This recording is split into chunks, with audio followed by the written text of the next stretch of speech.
Nice. All right, let's try this. Hey guys, welcome to another episode of the Tempo and Melody podcast. I'm joined with Ines Ray, pop star extraordinaire. You've got songs on hit Netflix shows and music streamed on BBC and all of that. And it all started in just 2021 as far as I'm aware. Very true. But I imagine there's quite a journey up into that point. Yes. But anyway, thanks so much for coming on. Thank you for having me. Yeah, it's super exciting. Sick setup. Yeah. Love it. Thanks. It's not mine, but yeah, I'll take it. Cool. So yeah, 2021 is your first kind of released music as far as I'm aware, and I guess a large portion of your audience is aware. But it takes a lot to get to that point of a first release, and I want to kind of dig into that with you. So start me from the beginning of time, where you remember kind of your first musical memories. Okay, so it all started, I want to say when I was my parents always say that it started when I was born and I was always singing when I was a baby, but I obviously don't remember that. But my first memory of being interested in singing was probably when I was 7 and I went to see Matilda the musical with my parents. Nice. And I literally just wanted to be Matilda so bad, which now I literally can't think of anything more unlike me, because I really am not a musical theatre girl. But 7-year-old me was so keen to be Matilda. So I remember going home and learning all of the songs from the musical, and then my parents put me into singing lessons, and I did grades up until I think I was 14, and then I remember being 14 and being like, I don't want to do musical theatre anymore, I want to be a pop girl. So I started writing my own music. I actually wrote my first ever song in year 6 in the school playground, and it was, looking back now, it's the most tragic song I think I've ever written in my life. It was about clouds or something. Okay, yeah, I mean, gotta start somewhere. I remember singing it to everyone in the assembly queue, which now is actually just tragic. I mean, it takes a bunch of confidence to just start singing your songs. I would have hated me if I was that kid, but I was that kid. But yeah, I started writing proper songs when I was about 14, and I entered this competition called Open Mic UK.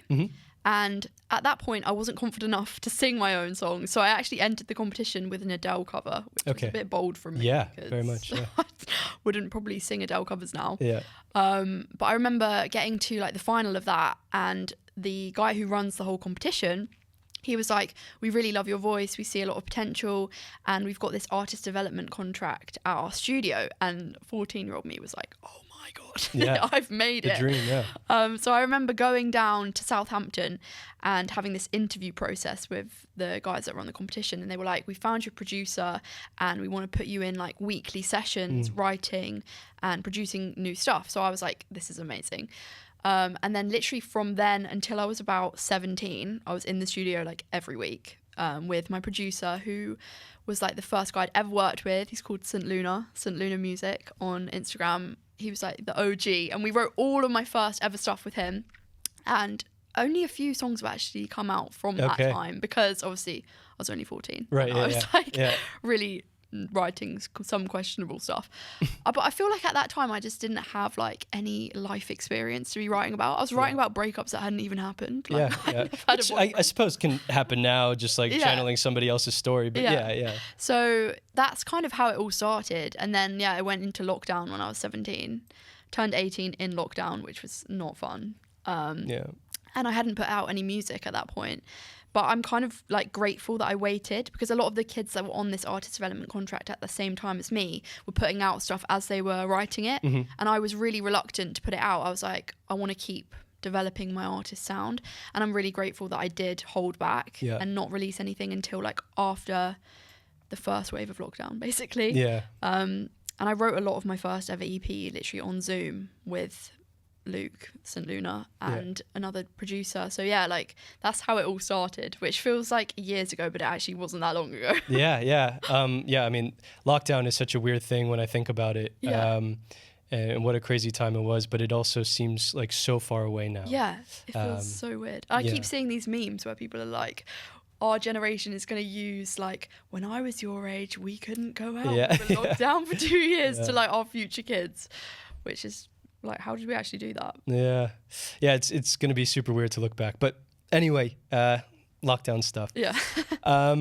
Which I guess is important. But yeah, so what did you learn in that artist development program, at least from what you can remember, that you kind of take forward now? So I would say I have a lot to thank from Luke, the producer that I worked with, because he was an artist himself. He still is an artist. He was in a band at the time, and he taught me a lot of what I know now. He taught me about like just artist branding is such a huge thing, like knowing what you want to stand for, who you want to be, how you want to come across on social media. I think also just like learning how to write a song properly, because obviously my Cloud song in year 6 was not releasable whatsoever. I also learned quite a lot about production, because sitting for hours and hours in studios watching him on the computer on Logic, like I learned a lot about that. I also think I learned a lot about like what I wanted to write about, because obviously I said like I hadn't had much life experience, but I knew at the time like it didn't feel authentic writing about stuff that I hadn't gone through. So a lot of my first EP is actually more about like my actual life at the time, which now looking back it feels like those songs are so young, but it's because I was so young when I wrote them. And it was like about growing up, being at school. One of them is called Superhero, and it's literally about how I used to only ever wear this Spider-Man costume when I was growing up, which is ridiculous because I've never actually watched Spider-Man. But yeah, I think a lot of like just learning about who I wanted to be. That's probably what I learned the most out of that artist development course. Yeah, I mean, you talk about how I guess the content is young, but the production and the melodies and everything sound quite mature and like pop ready, you know, radio ready stuff. So yeah, I mean, it's pretty impressive to kind of come out with a bang like that. I think it was New Girl was the first one. So yeah, New Girl was actually a whole different story. So my first EP was the stuff that I wrote with Luke, and that was not the first stuff I put out, which feels like I was kind of going back in time. Yeah. But the first, like New Girl and Never Get It Right and all of that, they actually came out with probably one of my best friends now, who's called Matt Wills, like the nicest guy. Yeah, I've seen him in almost, a ton of your songs as a credit. Yeah. He is another OG. Like, I would not be where I am now without Matt. So big love to that man. But yeah, I did New Girl with Matt, and he was the first like producer that I worked with that he actually owned a label at the time. They still own the label, and I was the first ever artist to sign to that label. So that was kind of like, we wrote the song and then they were like, we want to sign you. And I was like, oh my God, I've got all this other stuff that I wrote in lockdown, but like, let's put out New Girl. Yeah. So I kind of am glad that I did that as well, because at the time, the stuff I'd written in lockdown felt a bit dated, and I was like, I want to put out something really new, which I'd literally written New Girl, and then it came out like a couple months later. Okay, yeah. So it also gave me time to like work on the stuff that I'd done in lockdown and make that into an EP. Okay, nice. Which came out later. Yeah. Convoluted story. Yeah, no, that's fine. So you did have some stuff that was released, but you took it down? No. Okay, so all of this is from... So it was like New Girl with Matt, and then Never Get It Right, then Don't Say It, and then after those 3 first singles with Matt, that was when I went back to the lockdown stuff. Okay. And put out the EP. Yeah. Then it was like ready. And I feel like putting out an EP compared to singles is such a different deal. Like the whole story behind an EP just feels like so much more work goes on to create that kind of package rather than like singles. So I think singles kind of kickstarted me into releasing, but then it was like, here's the EP. Yeah.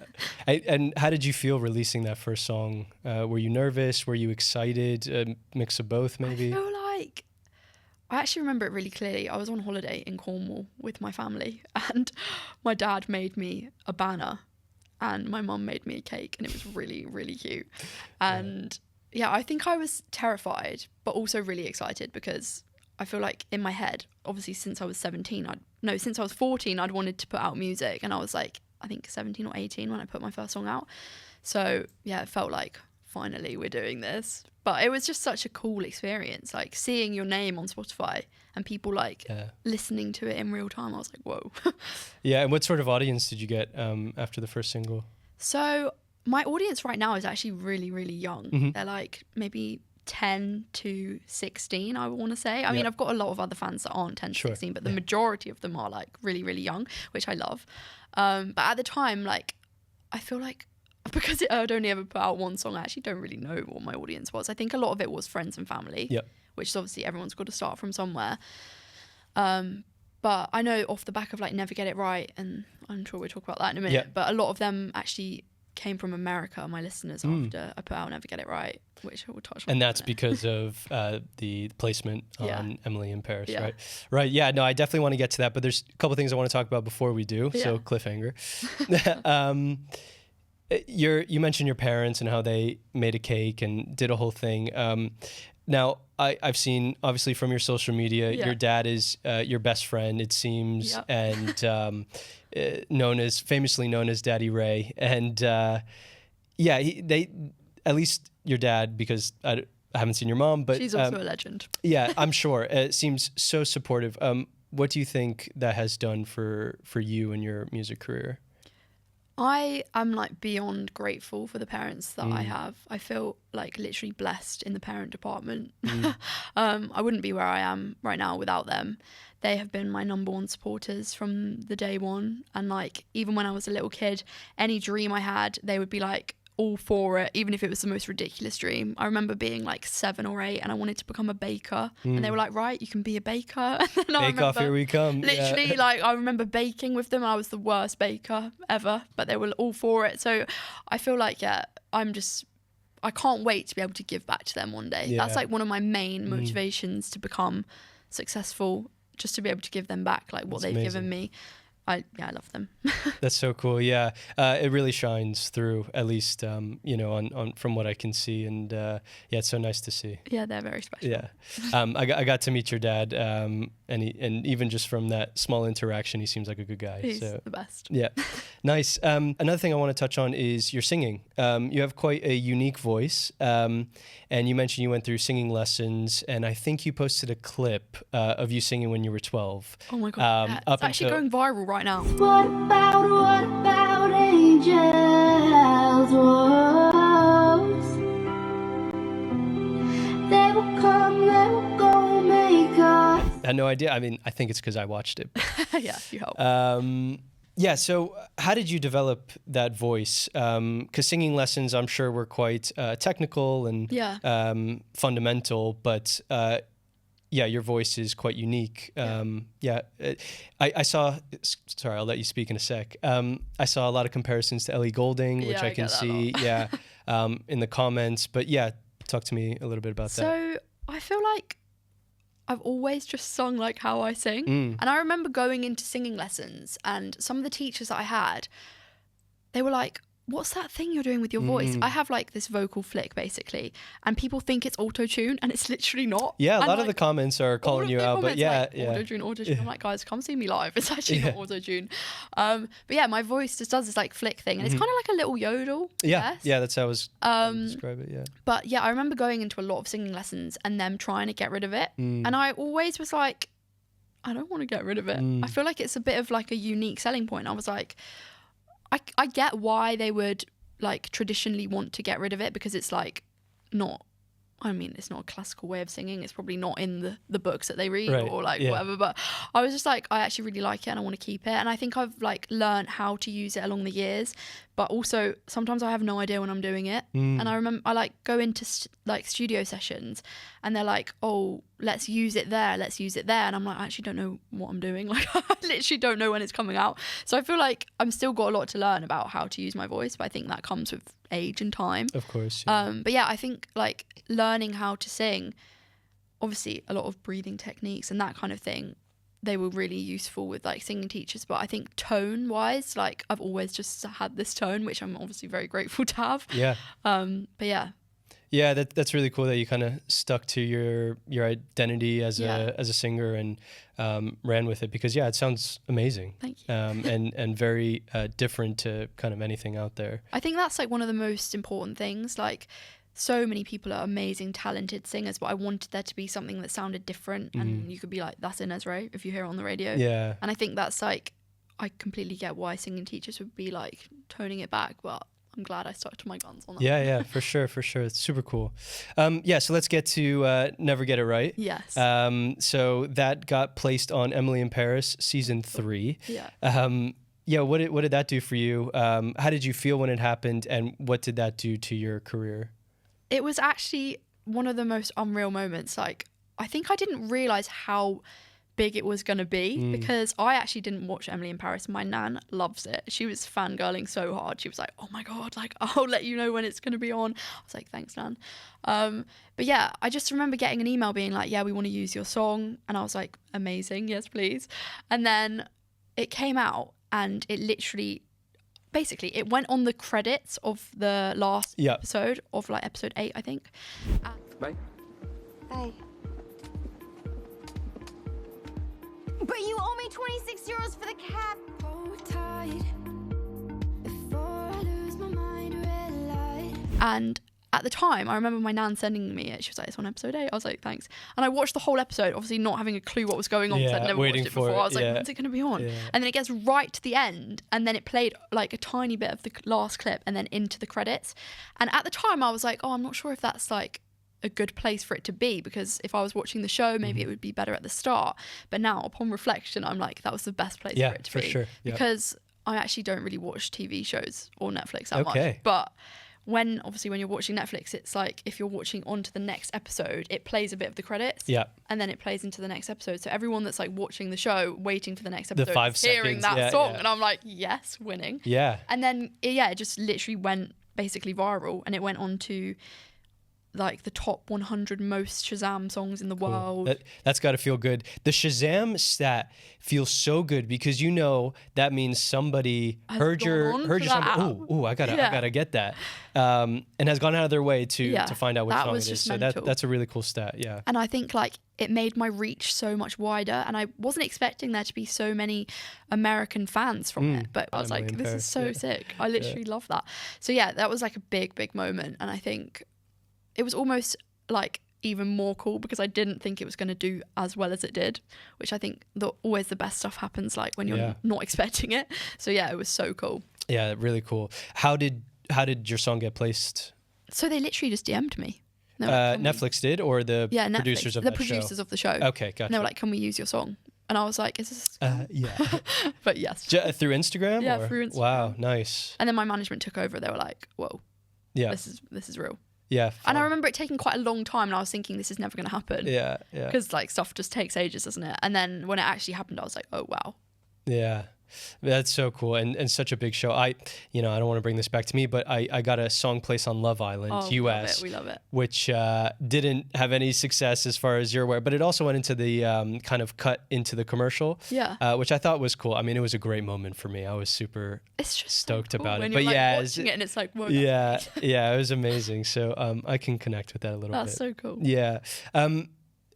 It's okay if you're uncomfortable talking about it, but in terms of like monetary, like business stuff, was that a push forward for you, or? So if I'm going to be completely transparent about this, I thought it was going to be more. Okay, but gotcha. I actually don't really know anything about that kind of thing. Like, I feel like when you hear about like, oh, your song's going to be on a Netflix show, you're like, oh, ka-ching. But it's actually not as ka-ching as you think. Yeah. I think because like, it was actually the remix of Never Get It Right that got onto the show, which obviously a lot of people had worked on the remix. There was writers on the original song. So by the time it's like gone through all the layers, it's like, actually, that's not that much. Gotcha. But like it was so there was a split then. There was a split. Yeah. But it was still like, I was so grateful to be getting anything. Yeah. I think like when you make art and people connect with it, to be able to make money off of making art, it's like, whoa, 100%. that's really cool. Yeah. So yeah, like I'm obviously so grateful to have even the opportunity. Sometimes I think like the opportunity and the reach like outweighs 100%. The monetary benefit, which was kind of that, to be honest. Yeah, and definitely. I would do it 100 times over. Yeah, I would agree with that. I think, having that situation, I think outweighs the, if it was a big buck to do that, it would be a different story. But having known that, it might be a nice little thing, but that your reach would be, like that is, I also think it makes you hungry for more. Like, obviously a lot of stuff makes you hungry for more, but like seeing the potential that having a song on that kind of show can bring, it's like, I really want there to be more now. Yeah. And it's not even about the money, it's just not. So, I mean, obviously money's great, but it's like just mainly the reach and the exposure, and like just being able to say like my song's been on a Netflix show. It's so just cool. A cool moment. Yeah, nice. And your songs have also been streamed on BBC Radio 1. I think your most recent single has been teased on there. I don't know if it was the full song, but again, what is that doing for you, and how did that happen, and how are you feeling about it? So honestly, this has like been my most exciting thing for the past couple of weeks. So I literally got a DM from the producer. I don't know what it is with the DMs. I'm like, come on guys, keep slipping in the DMs. But this producer of Radio 1 Future Pop DM'd me, and he was like, we really want to play Flinch. And Flinch was my last single that came out. Yeah. Thank you. Really great, yeah. And I remember I uploaded it to BBC Introducing, and it got BBC Introducing play, and that was great because I hadn't had one in ages. And then I was like, oh, I'd really love it to go on Radio 1 Future Pop because I'd not been on there yet. But I was like, I'm not really sure how it works because I know you just upload it to BBC Introducing and then it might reach the producers. But I was like, we just got to wait it out. Yeah. So I was literally in the car and I get this this DM and they're like, we want to play it next Wednesday. And I was like, yes, please. So that was 3 weeks ago. And then I was on holiday last week and they messaged me again on Wednesday, like literally a couple hours before the show, and they were like, by the way, we're playing it again. And I was like, oh my god, 2 weeks in a row, this is great. Yeah. And then literally 2 days ago the producer messaged me again. I was like, we've heard your song Birthday Suit and we'd love to tease it on Radio 1 again. I'm like, this is mental. 3 weeks in a row, like past Ines of only 3 weeks ago would have been fangirling so hard. So they were like, yeah, we really want to play like a first play of Birthday Suit and tease it on the show. And one of my really close friends, Jodie, she was presenting Future Pop that night, so it was so nice to be able to share that moment with her because she's such a cool upcoming Radio 1 presenter. I literally watched this space. Nice. She will be presenting that show. Cool. And yeah, it was just so cool that she got to play it and the world got to hear it for the first time. Yeah, that's awesome. And did you get good reception? Have people been messaging you about it? So many nice messages. And I think because Jodie announced the release date, which was really cool way to like tell everyone that was coming out. I've got this group chat on Instagram with all my little fans and they were all like fangirling so hard about the release date, which was so cute. And then Jodie was like, there were so many texts coming in being like, oh my god. So yeah, it was just so cool and it's such a nice way to be able to announce it. Garnering that fan base that you have, mentioning the group chat, was that an adjustment to kind of handle that level of attention, or did it kind of feel natural as things kind of trickled in? So this is a bit of a weird one. Basically, I remember my management being like, you need to get on it with TikTok. I feel like that's the famous phrase for all managers at the moment, like get on with TikTok. And I'm like, what does that actually mean? Like, I've heard the whole post 3 times a day myth, and I was like, I love a challenge. Myth, interesting. Well, see, I don't know if it's a myth or not, but I was like, I've heard all about this and I love a challenge. So I was like, past me would have thought 3 videos every day is way too much. Like, how do people do that? Yeah, that's a lot. But I was like, you know what? I'm going to just do it. So at the first time of posting 3 videos every day, I was like, what am I going to post? Like, I do not have this many ideas. But I feel like once you actually commit to it, your brain just comes up with the ideas because there's no other way of like getting out of it. You just have to do 3 videos a day. And I've done that since last July. And I've done 3 videos every single day since last July. Wow. And I'm not being funny, it is a lot. And sometimes I really don't want to do it. But I think on the days where you really don't want to do it is when it's actually the most important to do it. And yeah, so that was like how the whole fan base thing started. And posting 3 videos a day has worked for me. And I've grown like substantial amount of followers since last July. And I remember just doing this post on TikTok as one of my 3 posts a day.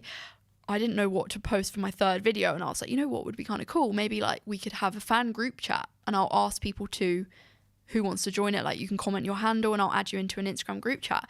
So this was just like an off the whim like idea for the 3rd video. And then I literally had hundreds of comments from people being like, I want to be in the group chat, I want to be in the group chat. And I was like, oh my God, wait, hold on.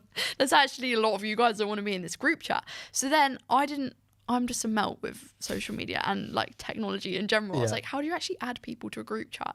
So I had to go through every single comment and handwrite their handles like on a piece of paper and then like manually add them to this group chat. And like 250 people later, I'm like, oh my God, wait a minute, this is actually a thing. And I think like the whole broadcast channel that you can have on Instagram, that's obviously great, but they can't talk. Like it's only you that can talk to them. So when I'd added them all and they could all talk to each other, they were like, wait, this is cool. And then I was like, I kind of didn't know what to expect. I didn't know whether or not they were going to talk to each other because none of them had met each other before. But I was like, this is going to be a good like experiment, see if they actually chat. And to this day, they have talked every single day. That's and so they've cool. made friendships. They've all met up in London. Like, they're literally the cutest people ever. And yeah, I think I was overwhelmed by how many people wanted to be in the chat, but it's literally the best thing I've ever done. And That if is you're an really upcoming artist, make a group chat, because it was the And best. and I guess post 3 times a day. And post 3 times a day, yeah. Yeah, oof. I building this thing, and one of the reasons I kind of shied away from my own artistry and music was because of the social media thing, and I'm super uncomfortable with it, which if anybody has watched this podcast, I've talked about before, but yeah, three videos a day is a lot, and that's a lot of work.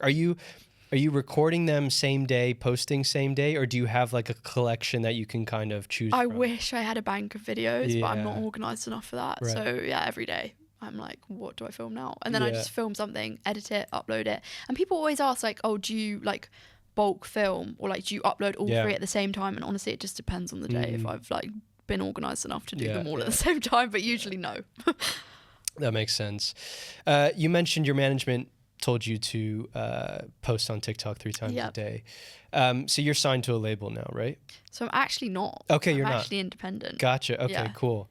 But were you? I was for my Okay. first 3 singles. It's just like a first 3 single deal. Ah, okay, cool. And they were great. Like, loved them. That Mm-hmm. was with Matt. And then I signed my EP to a German record label, which Okay. was also great, but it was only for 4 songs. Yeah. And I've liked keeping them quite short and sweet deals, because Yeah. I love being independent. I'm Yeah, not gonna okay, lie. cool. I do really love being able to be like, let's put this song out next week. And they're like, okay. 100%. What did giving that EP to the German label do for the EP? Was it like more distribution and marketing, or? I think, to be honest, looking back, I don't know whether or not I would have put it out with them. I think obviously any opportunity is a great opportunity, and at that stage in my career I was willing to do probably more than I would be willing to do now, because I was so naive. But I think like putting it out with them, obviously it was great to reach a German market. I think I would have potentially thought there would have been more of a German market. Right, yeah. But I think everyone, like, you don't know how the songs are going to react. I mean, a couple of them got New Music Friday, which was great. Yeah. In German or in, UK? in the UK. Yeah, that's so cool. Which was really, really cool. Yeah. But at the time, I think because I'd written them so long ago, I almost feel like it was a bit on me that they didn't do as well as I wanted them to do, because I wasn't doing social media as well as I am now at that point. And I think if I'd have pushed them a bit harder, then they could have done more. But yeah, like, you can't live with regret. So Yeah. I think I would do it again if I was past me, but I wouldn't Sure. do it again now. Right. if you Yeah. get me. Yeah. Nice. And so looking forward or ahead, any releases you'll release as independent, or you'll kind of see what deals feel are available, like- what short deals are available. I feel like it's so hard to say. Yeah. I think if someone was to come knocking on my door Present. tomorrow and be like, yo, guys, Yeah. like, we love your stuff, let's pay you, I'd be like, okay, maybe. But I wouldn't say no, but I also would think a lot before I say yes. Yeah. So I don't know. I think it would really depend on the situation, and I wouldn't want to sign something long term. Yeah. I just think the way the music industry works right now is so quick paced. Like, you don't know what's going to happen tomorrow. Yeah. People could turn around tomorrow and be like, we don't like pop music anymore. And I'll be like, oh, Yeah. I'm going to keep doing it anyway. But Yeah. it's just yeah. so Well, I guess. to know. Yeah. True. I think pop music just sort of evolves as time Yeah. goes on. So. As think my it'll dad always always be says, there. like, pop music is popular Yeah, music. exactly. So it must be good. You know what I mean? 100%. Yeah. So like, if Universal came around and Yeah. said, we want to sign you, would you take that deal? Depending on what was offered, I guess. I mean, I would sound stupid to say no, but Yeah. it would really Well- have to depend on what the deal was. Yeah, I've heard a lot about particular deals in those big record labels, and how, money up front Yeah. looks and feels Amazing. great. Yeah. Yeah, but I guess in the end, things like touring and all that, Yeah. that maybe doesn't end up in your pocket. So yeah, it's quite interesting. I feel like when I was young, and like, I'm sure when you were young, like, getting a big record deal was Yeah. like the coolest thing ever, and like hearing it and seeing artists having it and whatever. But yeah, it's changed so much, I feel. I feel like it's changed even in the past few months. Like, if we'd have had this conversation maybe February, I'd probably be like, yeah, let me sign one now, right Yeah. now. But I just think, like, it's so quickly changing that it's like, I actually don't know. And I also don't like the idea of like, my idea in my head is have a huge enough fan base that they kind of can't not sign you. And like at that point, you've got enough ammunition to be like, this is how I'm going to do it. You either get behind it or you don't. I wouldn't want to sign something and then be like, this is what you need to be. Like, you should be like this. Like, I just don't think that's authentic enough. Yeah. And I think it's like almost disloyal to the people that follow me now. If I was just signing something to be molded into what they think could be a pop star, like, I just don't. Yeah, you have full creative control now. Yeah, that makes a lot of sense. There's the studio side and the fan side and engagement, whatever, but there's also, you've got to perform in front of these people. Yes. Yeah, so live performance, how do you feel about it? Are you comfortable with it? Are you doing it? Yeah. So past me was terrified. Okay. It's probably my most, I don't know what the word is, nervous, like, part of the whole music industry. Because when I was like 14 to 17, I wasn't really doing live shows. I was doing a couple open mics, singing Adele covers in like random bars, which like obviously you need to do that for experience. But then 17 to like 19, it was lockdown, so there was no gigs. And that was when I started releasing music. And then I remember my first ever gig was a Radio 1 showcase. And I was like, oh my God, how do people do this? And I was singing with like my band at the time, who was this like guitarist and drummer setup. And looking back now, like, I'm like, I didn't need that. I think it was great to be able to play with a drummer and a guitarist, and I have a lot of love for them. But I just think like little me really didn't need the whole like live drums, really intense sound, because a lot of my stuff is electronic. So I think it's definitely been a part that I've like developed a lot since my first ever show. And my last headline, which was at Camden Assembly, was like probably the best show that I've done to date. Which I think everyone probably says that as they go. Like, I know the next show that I do will hopefully be the best show I've done to date. But yeah, that show was like the first one where I was like, yeah, okay, we got it now. And it takes a lot of time. Like, I think there's a lot of pressure on artists to be like, okay, like, perform then.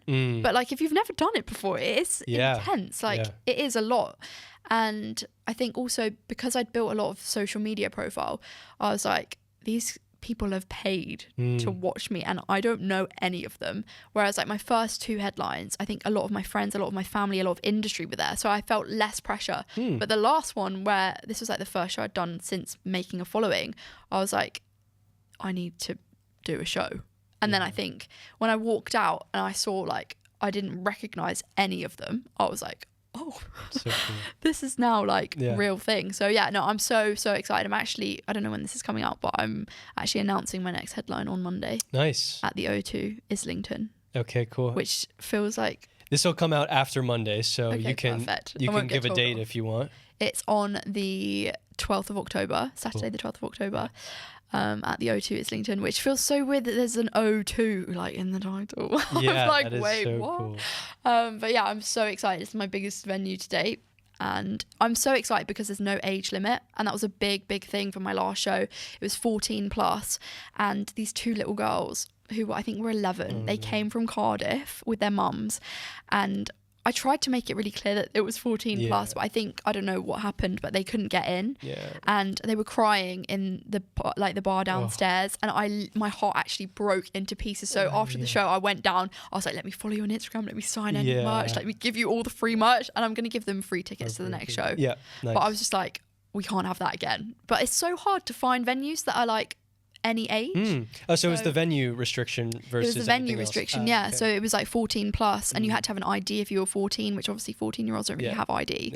So it was kind of stressful, but that's why I was really pushing for this next show to be no age limit, which it is. So I'm really excited that anyone can come.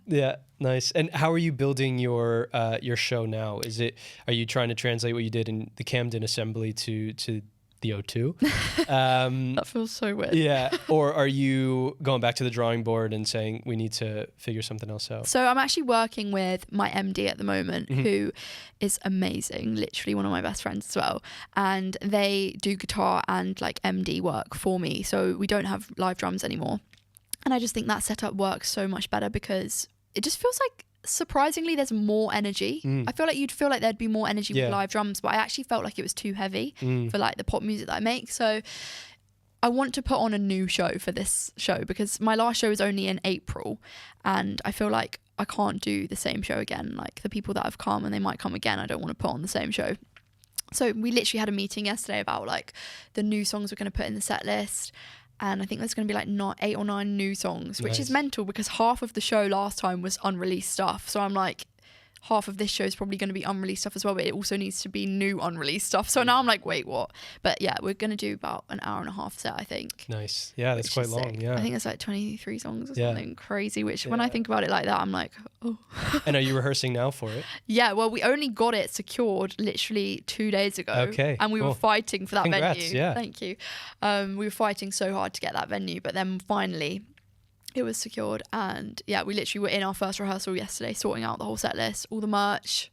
And like, I love making it a show. So I want there to be like transitions and different like cool, exciting stuff for each song. So yeah, I'm really, really excited. Do you like that process of rehearsing and building the show? Because it kind of feels like a clean slate, and almost like producing a song or writing a song. It's like you've got a blank canvas and you can kind of play around with some stuff. I feel like it's just the coolest feeling ever. Yeah. Like being able to sell out a show and people come to watch you, and like whatever you do, they back it.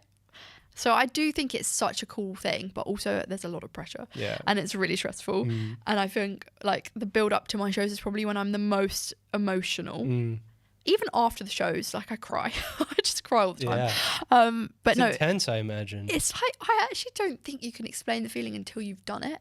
Like even watching back the videos from the Camden show, I'm like, wow, that actually happened. Because I think in the moment you're not processing any of it, and then when you watch back the videographer stuff, you're like, oh wow. And then that made me cry again. But like I think it's just it's just the most amazing feeling ever. It is really stressful, but it's really fun. So I think the fun outweighs the stress of it. Yeah. And you're selling tickets starting from when you announce it, or? So yeah, we announce it on Monday, pre-sale Wednesday, general sale Friday. Cool. Nice. Yeah. Stress. Yeah, but really so exciting. Yeah. It seems like your career is kind of on a upward trajectory, which is where you want it to be. What are some of the things that you're kind of looking forward to outside of this upcoming show? That's a good question. I think I'm just excited to be releasing more music. Yeah. We actually have such a sick plan for next year, which I'm not going to be allowed to say. Sure, yeah. But it's just like the vision of it is everything that I want it to be. And I think that's like the first time I've ever been like, yes. Like, I think as you build as an artist, like you kind of go along with it. You just have to release to keep the momentum. And like, sometimes I think it's a bit rushed, and like the visions and like the artwork can sometimes be just like pressure decisions that you just go along with it. But when you've like long-term planned something, which I feel like next year is long-term planned, I feel more like, okay, this is who I actually really, really want to be. So I'm definitely excited to release more music. I'm excited to go on a mini tour. I really want to play Manchester, which I think we're doing. Yeah, cool. And I really want to go to LA. I've been to LA last year, but I really, really for music want to go. Or just for music. Okay. I went for the BMI Awards with Cal Lavelle, who's also one of my best friends. I feel like I've mentioned a lot of best friends here. But she really is one of my best mates. And yeah, that was the first time I'd ever been to America. First time I'd ever been on a plane. Nice. What? Yeah. Ever? Ever. Have you been around Europe? Yeah. So by train? By car. Wow. I know. I was literally terrified. Is that a family thing? Or my mum's really scared of flying, so lads, she'll be annoyed at me. So she passed that down. Or you're not scared, but I'm you just not scared, haven't had but the I feel like because obviously the whole lockdown thing, my first ever holiday where it wasn't with my family was supposed to be like in lockdown with my friends after A-levels, and then we couldn't go. So I was like, oh my God, I'm 21 and I've never been on a plane. Wow. But so how was that experience of being on a plane? Oh my God. So I went without my parents. I went with one of my best mates, and it was just the most unreal experience because he's terrified of flying. And I was like, I'm going to have to be the one that's like, no, it's okay. And I'm there. This happens all the time. I'm like, is this normal? Is this normal? Yeah. And it's like jumping up and down. I'm like, oh my God. What the hell? But no, it was actually not that bad. I think because I didn't know what to expect. I was kind of just like, YOLO, let's just go. But then when I got there, I was like, wait, I'm actually on the other side of the world right now. But it was so cool because I'd only just turned 21 last May. And it felt like this is a perfect time to be in LA. Yeah. But on the way home, someone died on our plane home, which was literally actually Wow. horrific. It was like the most intense thing I've ever been through. And I was like, this is Wow. the second flight I've ever been on. You can I actually promise you feel that doesn't happen every time. That's what everyone was saying. They were like, this is not normal. But I Yeah. actually felt like horrific for the Oh, family. Like, it was man, actually yeah. awful. Yeah, yeah. Sorry you had to go through that. Yeah. It's So awful. that And- was like, and them too. Yeah. that was not a good Yeah. second flight. But hopefully that doesn't happen next time. Yeah, I can't imagine it would. And No. if it does, then I don't think you should fly anymore. Yeah, I think I was a bad luck charm. yeah, yeah. But yeah, I would love to go to LA as well next year. Nice, cool. But you've been to LA. That was the first time. That was the first time. Yeah, okay, But I you want to just go wanna again. back. Yeah. Gotcha. I just loved it there so much. I was like, yeah. it just feels like even going to like get a coffee feels like a world of opportunity. Yeah. And I know that yeah. sounds There's so so cringe, but much it is. choice. I'm from the US, as you can Yeah. probably tell. And even in the like grocery stores and stuff, like there's just so many brands for the same thing. Yeah. And a part of me loves it because like I feel like I have unlimited choice, Yeah. but I am very indecisive. And so it just completely freezes me in the It's grocery store. And I'm overwhelming. there forever. And there was this thing Yeah. called bitch and sauce. Never heard of that. Oh my god. Yeah, is it it's good? horrible actually. Okay. But I just love that it was called bitch and sauce. And Yeah, there was like yeah. this little guy on it was like bitch and sauce for ultimate. Was it like a hot bitchin'. sauce or? No, it was like artichokes. It was actually not good, but Mm. I was like, we got to get it for the name.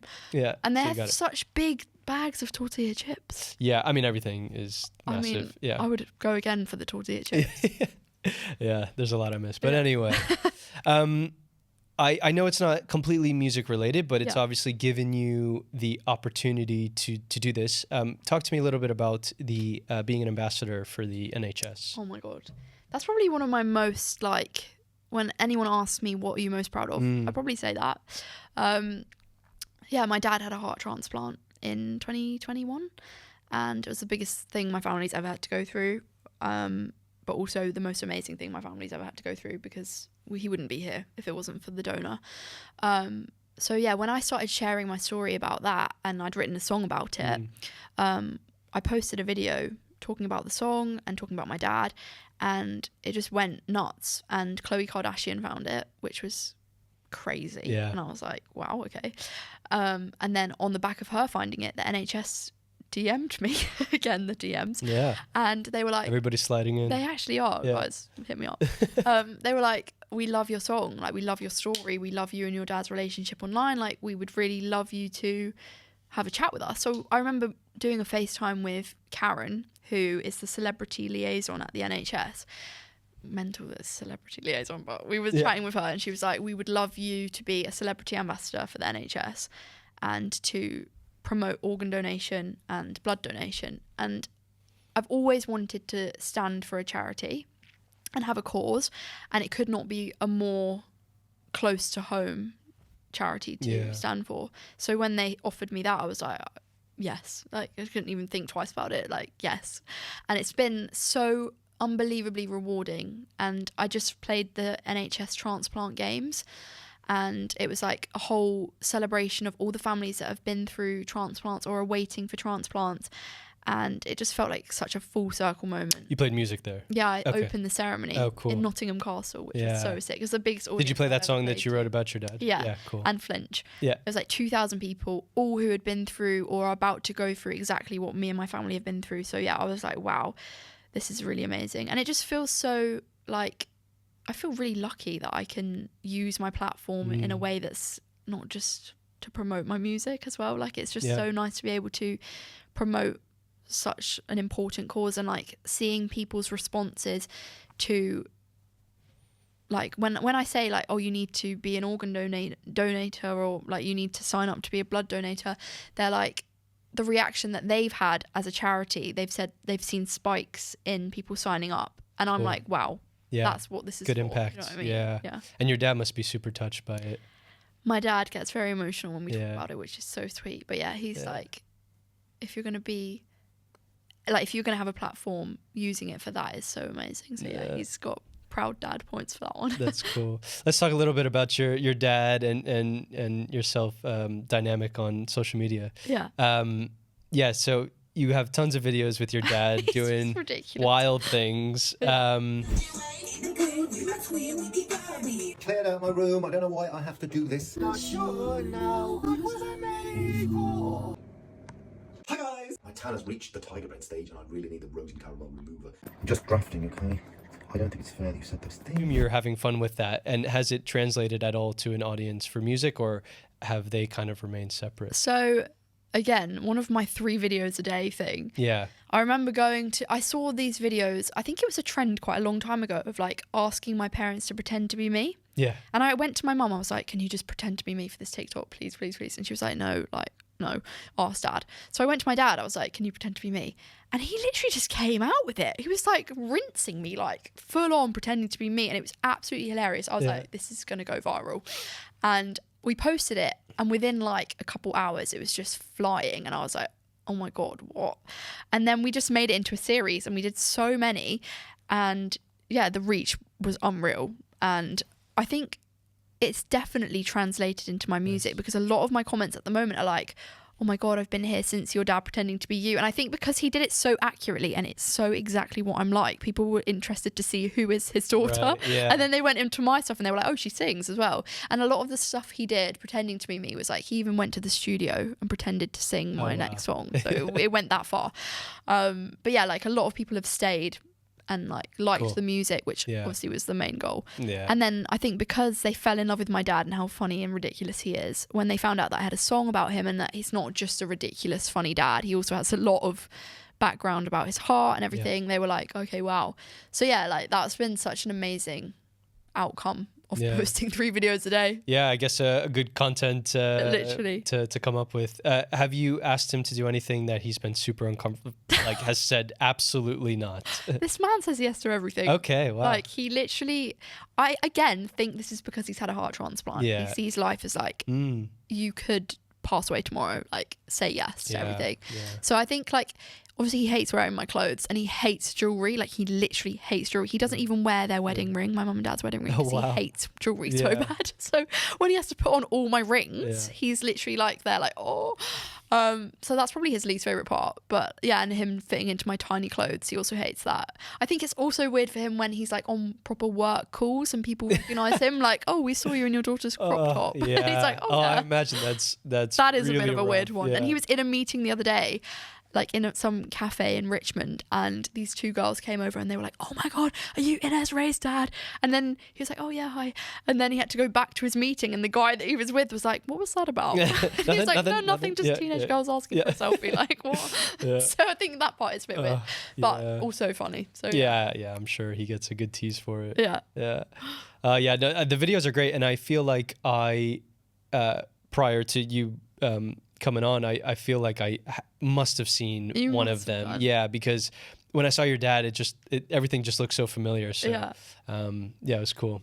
What are you learning now that, or what do you want to learn now as far as your music is concerned? Like, is there anything that you're working on yourself to improve or to get better at? I feel like every day, as an artist, you can learn. There's something else you can learn. There's something new you can create. But I think at the moment, the main thing for me is just making sure that like my identity as an artist comes out in my lyrics and my music. I think a lot of the time being like an artist on TikTok or being like an artist in this world and day and age, I think people sometimes write thinking, oh, this would pop off on TikTok.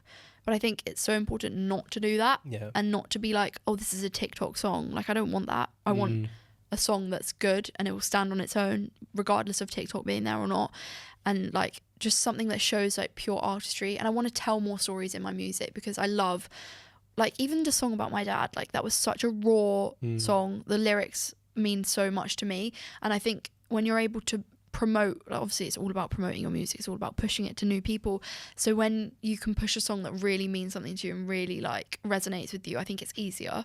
So definitely being able to be more real in my music. I want to be more real. I think I'm trying to be really real on Instagram, TikTok and social media in general. So I think hopefully that's coming across. Yeah. But again, to be more real on there, because I think it's so easy when you're in like got followers and stuff, it's so easy to be like showing this perfect life, your best self, when it's not always perfect at all. And I kind of want to do a new series on TikTok. I'm in the like process of making it, of just like behind the scenes of trying to make it in music and like the moments when you've been in a session all day and nothing comes to your brain and you're like, I'm so bad at songwriting. Yeah. And then you get in the car and you're like, oh my God. And then the next day you're like, oh my God, I've written a hit. Like, I'm so happy you said that. I mean, this was part of the reason why I started this as well, is to like dig into the finer details of people's journey. And like, I don't want to expose people, but like, I know that there's such a big side of that to 100%. Like, it's not like you wrote 8 songs that are upcoming for your show and that's it. Like, you wrote 8 songs and they all came out perfect and now you're performing them. There's a lot that came before that.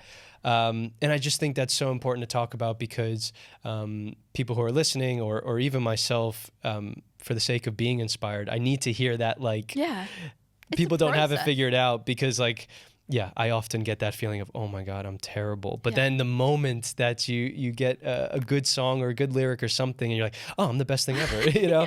I think it's actually like the lows make the highs better. And it's such a low and high industry. Like, I can see why people are unstable, myself included. It's so like 1 minute you're on Radio 1, you're on Netflix, next minute you're like crying. So it is all about that, but I think the lows make the highs really, really exciting and really fun. And like, there's nothing more of a high than doing a show and then coming off and being like, wow. But then you kind of feel weirdly lonely afterwards, which I don't know why, but you do. I guess because it's such an intense reaction to who you are, and then it gets cut off as soon as and then you you're end like, it. oh And my it's God, like, I'm sad. Where is everybody? You know? I'm sat in this room on my own now. It's a weird one, but I often think about that and how like the Ed Sheerans and big artists of the world, Taylor Swift's, like, everybody goes to bed at night. You know what I mean? Like, everybody goes to their bed and like falls asleep and thinks about what they think about. Yeah, that must be mental. And just like playing those shows, and I'm sure now they're so used to it, but still, like, playing those shows and finishing the night, whether they went out or whatever, and just going back to bed and be like, oh, okay, what do I have to do tomorrow? Or just saying like, oh my God, I just played a massive show. Like, I just like, I can never put my mind in there. I think it's like the silence that makes you think, oh my God, because it's so like, even in my brain's never silent. I'm always thinking about something. But like, when you go to bed and your brain's trying to be silent, you're like, whoa, it makes you actually think what you've just done. So I think their silence must be really loud silence when they've just done like stadium shows. I guess that's why those artists have like entourages and stuff to have like people constantly around them, because to keep that dopamine going, I guess. You must have to. Yeah, it's interesting you said that. That's good insight into the artist's life. Yeah. In terms of your creative process, are you writing songs by yourself and then bringing them to the studio, or are you drafting them in the studio with other people or yourself? I feel like it really depends on the song. I have a lot of lyrics on my notes, and I think a lot of my inspiration just comes from just being like out and about, going through stuff, jotting something just being down. like, oh my God, that's a lyric. So I usually go into most sessions with like a concept or a lyric or a title, and then write it with my producers or my writers. But like, I think a lot of the time I do write on my own, but whether or not that ever will come out, I think I prefer writing with people, just because I think like you can get more out of it when there's more brain power. And I also sometimes think it's a confidence thing. Like when you're writing on your own, you're like, is this actually good? But when you're in a room with other people that like do it for a job and they're actually really good, you're like, oh, if they think it's good, like then it's probably good. So I think, I prefer writing with people for that aspect, and just like the creativity of having other people's ideas is great. But like, I do love writing on my own, and I think that's probably another thing that I want to do more of, to become more confident in my own writing. But no, I do write a bit. Nice. On my own, but also with other people. Of course. A mix of both. I guess it must depends be. On I think like Someone Else's Heart, the one about my dad, I never thought I was ever going to write about that situation. And I went to the studio with Luke, the first ever producer I worked with. We actually went on like a writing trip to Hull. I don't know if you've ever been there. Probably not a place to go. But it was a cool studio. And he was like, we were talking the whole way on the train there, and we were like, I was just telling him, my dad was still in hospital at that time. And we got into the studio and he was like, should we write about it? And I was like there like, no. But then it just came out of me, and it literally just fell out of me. And I was like, wow, okay, that actually needed to happen. And now it's kind of like a little time capsule of like, that was everything I felt at that time is now in a song, which I'm really grateful that he made us write about it. Because if I'd gone back and written about it now, it probably wouldn't be as real. Yeah. How was the reception from your dad? Did you say I'm writing a song about you, or did you kind of do it and then say I wrote a song? Tell him. Okay, yeah. Because he's like, I can't explain what he's like. He's just, I mean, people that know him, that's what he's like. But like the emotional side to him, he's so like emotionally avoidant about any I just can't explain what he's like. But he never gets emotional. But for that, he cries every single time he hears it. And like any show I play, he will be at the back crying his eyes out, and it breaks my heart. Like I actually can't look at him when he's doing it. So I try not to talk about it too much with him because I know it makes him upset. But also I'm grateful that I wrote about it because a lot of people have connected with it that have been through the same thing. Really cool. Or even like if they haven't been through the same thing, because that was one of my concerns of like not many people have had a dad have a heart transplant and been in hospital. So I'm not sure how many people are going to relate to this, but a lot of people with like ill parents or like have people that have lost parents, I think they relate to it, which is really important. So yeah, he cries every time he hears it. That's amazing, and testament to your songwriting and crafting that song, because I think when you get an emotional response like that, it sort of validates how special the song is, which is cool. Thanks. I remember crying writing it, to be fair, but I didn't want any of the writers to see me crying, so in the whole studio there was like this vocal booth that was like separate to the writing area, and I remember going in there and just crying and then being like, I'm on the mic, I'm fine. I was actually just like but it was just an emotional roller coaster. Was it just in that writing camp or weekend, whatever it was, that you wrote that song, or was it over a period of time where you had to finish it? No, it was literally just on those 2 days. Capturing I wrote that it moment, in maybe a couple hours, and then the next day we actually went out that night. I feel like it was a heavy day, so we all went out. Me and Luke ended up in some random like club on this pole. It was actually a bit of a weird night, and we made these random friends from Hull who still follow me on Instagram. I actually love them. Shout out to you, Alicia. But it was such a random night, and then we came back and we were like, oh my god, we've actually written the deepest song of our lives. And then the next day we like finished the vocals, and then it came out pretty much. So yeah, that was a bit of a weird one, but again, I wouldn't change it because it was such a special way to write that song. Yeah. Amazing. Is there anything you want to plug to the audience? I think you've got a new single coming out. Yes. So my song Birthday Suit comes out on the... Is it I don't know. I think 27th. Yeah. Thank you. The 27th of September. Yeah. And I'm really excited about that one. So go and stream that when it comes out. And also, if my headline... I don't know when this is coming out. It'll come out... what are we in? September. It'll be third week in September, I think. Okay. Sometime in September. It'll be before the show. Before the show. Yeah. So I'm doing a headline concert on the 12th of October at O2 Academy Islington, which is mental. So if there's tickets still available, then please come. I would love to meet you guys. We're going to have a party. Amazing. And Ezra, thank you so much for coming on. This was so cool to hear about your story, and very excited to see where your kind of career goes from here. Legend. Thanks for having me. Yeah, cool. Thanks, guys. Thanks, guys.